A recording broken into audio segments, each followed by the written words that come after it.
ఎంతో కొంత. ఇప్పుడు నేను అడుగుతుంది కూడా ఏంటంటే, ముందు డంపింగ్ యార్డ్, ఇందాక మీరు భీమవరం డంపింగ్ యార్డ్ చూశారు, మీరు అడిగే ప్రశ్నకి ఏంటంటే ఈ డంపింగ్ యార్డ్ అసలు ముందు సమస్య ఏంటి, ఇవన్నీ అయిపోయేలోపు అది కదా. అందుకే దీన్ని ఒక కష్ట నష్టాలు అర్థం చేసుకోవడానికి ముందు మేము పిఠాపురమో లేదా కొంత భీమవరం డంపింగ్ యార్డ్ తీసుకున్నాం. భీమవరం డంపింగ్ యార్డ్కి ఏంటంటే నేను కొంచెం ఎలాబరేట్గా మీ తర్వాత ఇప్పుడు ఎవరు ఇంట్రెస్టెడ్ మీరు ఎవరిని అడిగినా ఆయన చాలా డీటెయిల్గా చెప్తారు. ఉదాహరణకి ఆయన ఛత్తీస్గఢ్లో ఐ థింక్ యూ హ్యాడ్, నేను ఛత్తీస్గఢ్ సార్, యా అంబికా హర్యానా ఛత్తీస్గఢ్ అంబికాపూర్లో ఆయన ప్రత్యేకంగా ఒక ప్రాజెక్ట్ చేశారు. ఇలాగా మనకి డంపింగ్ యార్డ్ ఉంది, ఒక 20 acres dumping yard, and he made it very beautiful.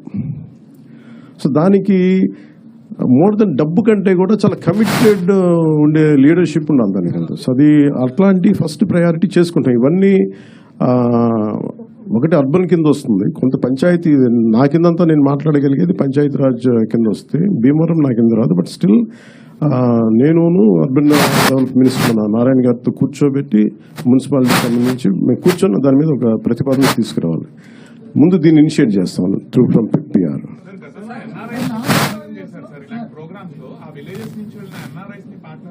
NRIs కదా, అంటే ఇప్పుడు మేము అదే చేస్తున్నాం. ఇప్పుడు మాకేమున్నాయంటే చాలా మంది కమిటెడ్గా వాళ్ళ గ్రామం వరకు శుభ్రం చేసుకునే, ఫర్ ఎగ్జాంపుల్ మనకి రిలే హౌస్ ఇది మన 80s మన అన్నహజారే గారు చేసింది, ఇలాంటి ప్రయత్నం కాదు. అది పెద్ద స్థాయిలో వెళ్ళలేకపోయింది, అది ఓన్లీ కొన్ని పరిమితమైన గ్రామాల్లో పరిమితమైన మండలాలకి అయిపోయింది. కానీ సో మాకేంటంటే ఎన్ఆర్ఐస్ని ఎంతమంది స్టేక్ హోల్డర్స్, ఇప్పుడు నా ప్రయత్నం ఏంటంటే మా అందరి ప్రయత్నం ఎవరు విల్లింగ్గా ఉన్నారు. ఫస్ట్ ఒక ఉదాహరణ మేము పిఠాపురంలో చేస్తున్న 54 పంచాయతీల్లో మాకు అర్థం అవుతుంది మోడల్. ఈ మోడల్ ఏ మోడల్ అంటే ఎంతమంది ఒకసారి ఎన్ఆర్ఎస్ని స్టేక్ హోల్డర్స్ తీసుకోవచ్చు, కొంతమంది సెల్ఫ్ మోటివేటెడ్ గ్రూపే ఉంటారు. ఉదాహరణకి బాంబే లాంటి చోట బీచెస్లో ఇండివిజువల్స్ పాపం యువత చాలా మంది వాళ్ళే ఒక గ్రూప్గా ఏర్పడిపోయి వాళ్ళే క్లీనప్ చేశారు బీచెస్ ఇక్కడ. సో అలాగే మేము దిగే వరకు లోతు తెలియదు అంటారు, కాబట్టి మేము దిగిన తర్వాత maybe we will take support from every one.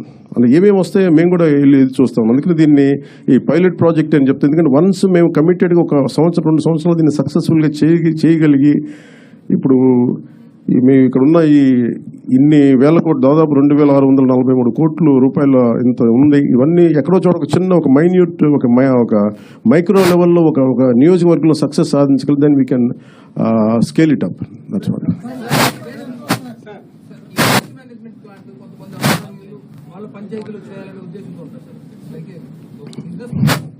Actual purpose ఏంటంటే, ఇప్పుడు మనల్ని ఏదైనా సరే సర్వీస్ ఉంటే ఎవరు పనిచేయరండి. ఎందుకు మేము ఇది మా liquid resource liquid resource management అని ఎందుకు అంటున్నాం అంటే, solid and liquid resource management, ఎందుకంటే money is the greatest motivation.